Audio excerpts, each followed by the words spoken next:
ভারতবর্ষ মানে শুধু হর্ষবর্ধন কিংবা বাবরের বিজয় বার্তা নয়।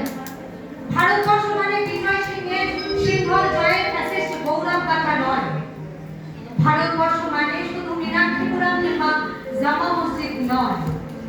ভারতবর্ষ মানে নেহেরুজির বংশানুবৃত্তি কিংবা চিমনা সাহেবের সেই অলিখিত শ্বেত পত্র নয়। ভারতবর্ষ মানে এক ভালোবাসা, তোমার আমার শব্দে, সঙ্গীতে, জীবনে, আকাশে, মাটি। আমাদের প্রাইমারি স্কুলে পলু ভাষায় সাদা দাড়ি মাথায় ফেজ ড্রিল করাতে না হয়।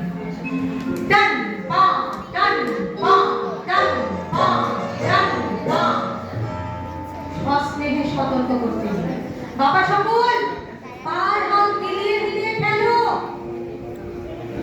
পলু ভাষায় গোড়ের মাটিতে আর ফেরেস্তার মাটি ভারতবর্ষের চেরাগ হয়ে জ্বলছে।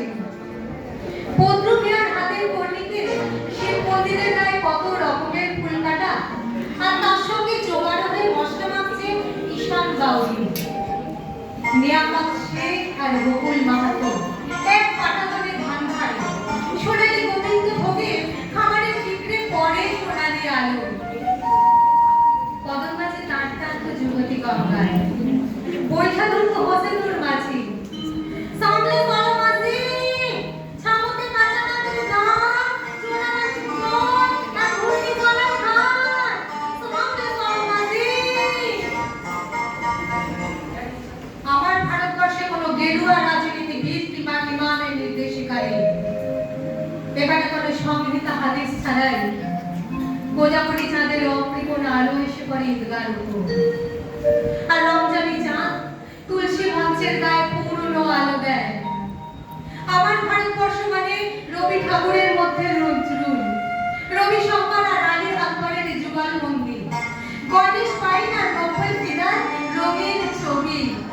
আমার ভারতবর্ষ মানে লালন ফকিরের গান। আমার ভারতবর্ষে আমি শুনেছি মোহাম্মদ রফির সঙ্গে লতার ডুয়েট, দেখেছি পাল্লানি আজারের সঙ্গে সচিনের দৌড়, খেলার মাঠের নামতে দেখি দাঁড়িয়ে দেখেছি নইমুদ্দিনের তদারকি চিৎকার, বিজয় আপিল কুলজিৎ বাইজু মাঠটাকে আরো বড় করো, মাঠটাকে আরো বড় করো। মাঠ দিন ছোট হয়ে যাচ্ছে, মাঠটাকে আরো বড় করা দরকার।